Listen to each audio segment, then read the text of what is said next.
हुसैन करबला जो शाह हुसैन केड़ो हुसैन नबी जो नवासो हुसैन केड़ो हुसैन कुरान जो हाफिज हुसैन दाढ़ी वारो हुसैन पटके वारो हुसैन जिसने सब कुछ कुर्बान किया वो हुसैन जो जवान बेटे के मैयत पे न रोया वो हुसैन हथ में तलवार बेहत में अल्लाह जो कुरान हेले नजर कर मथे ते मोहम्मद जी दिस्तर चेहरे ते नबी जी सुहारी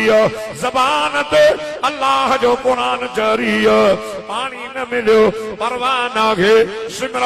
शाह जो टाइम हुसैन नमाज जो टाइम हटी वजमा नमाज पढ़ हुसैन पीण लाए पानी न तो मिले वुजू कानो कंदे वाह कुरान जा हाफिज हुसैन वाह कुरान जा कारी हुसैन वाह आलिम हुसैन वाह नबी जा नवासा हुसैन जन्नत जे जवान जो सरदार हुसैन चवे तो तुझी नजर पानी ते मां हुसैन जी नजर कुरान ते तो फरमाए फलम तजिदो मां फतयम्ममू सईदा तय्यबा रब तो फरमाए पानी न मिले पाक मिट्टी दे हथड़ी करे तय्यम कयो मां अल्लाह वुजू जेतरो सवाब दींदो मां करबला वाले शहजादे मानी न मिली पानी न मिलियो माना जो कन के आशिकां के चवंदो हां थोड़ो सोचो हुसैन सा यकजहती जो इजहार क्यों हुसैन के करबला के मैदान में बच्चा मासूम प्यासा पानी न मिलियो तहां मिल्क रोज़ा पियो ता शरबत ता पियो कुछ कुछ अखिल में धारियो कुछ हुसैन सा मोहब्बत करियो उन्हनि खे पानी न मिलियो आहे हक़ त इहो थई तो उन ॾींहं ते पानी न पी हक़ त इहो थई तो उन ॾींहं ते मानी बि न खा इहो आहे हुसैन सां मुहबत जो इज़हार होॾे करबला जे रेज़ार ज़मीन ते पानी न मिलियो आहे मिल्क रोज़ थो पी ॿुधी नथो मरे ॿुधी मर हया कोन है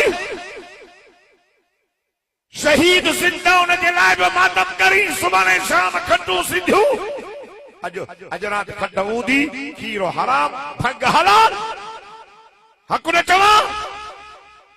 अकुल सिखो सियाणा जो सा तहांजा खैर ख्वाह अल्लाह जो नालो थव जिन्ना जिन्ना तब तो जो वास्तो दीन इस्लाम सा कोन है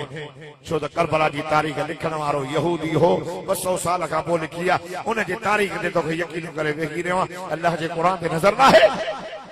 हदीस में नजर ना है रसूल के फरमान ते तोखे नजर न थी पे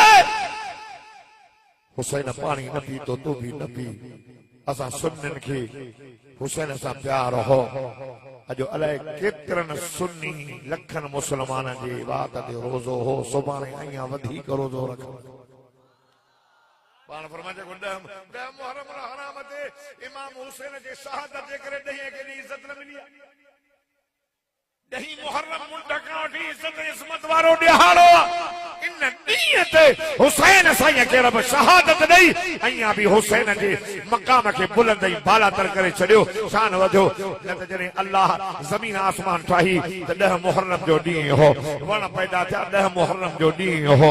इने नजर कर पहली जमीन ते बरसात पई 10 मुहर्रम जो डी हो आदम अलैहि सलाम जी तौबा कबूल थी 10 मुहर्रम जो डी हो जन्नत का बाहर आयो 10 मुहर्रम जो डी हो हजरत नूह जी कश्ती अजी जबल जूती दे लंगना दासी 10 मुहर्रम जो डी हो एरे नजर कर खुदा जी सा जो कसम जनाब अयूब नबी जी बीमारी दूर थी 10 मुहर्रम जो डी हो यूनुस अलैहि सलाम मच्छी के पेट का बाहर आयो 10 मुहर्रम जो डी हो 10 मुहर्रम ते मां छा ॻाल्हायां 10 मुहर्रम हराम यौम आशूरा फरमाए जेको इन ॾींहं ते रोज़ो रखंदो पीरान पीर सैयदना अब्दुल कादिर जीलानी महबूब सुबहानी कुतुब रब्बानी शेख यज़दानी असां देवबंदी जो मुर्शिद लिखे तो हुने तो तालबीन में जेको 10 ॾींहं जे ॾिहाड़े ते सुरमो पाईंदो सॼो साल अखियो न उथंदसि जेको गुस्ल कंदो मौत खां सबबी बीमारी न ईंदसि जेको इन ॾींहं ते अहल यार के भलो खाराईंदो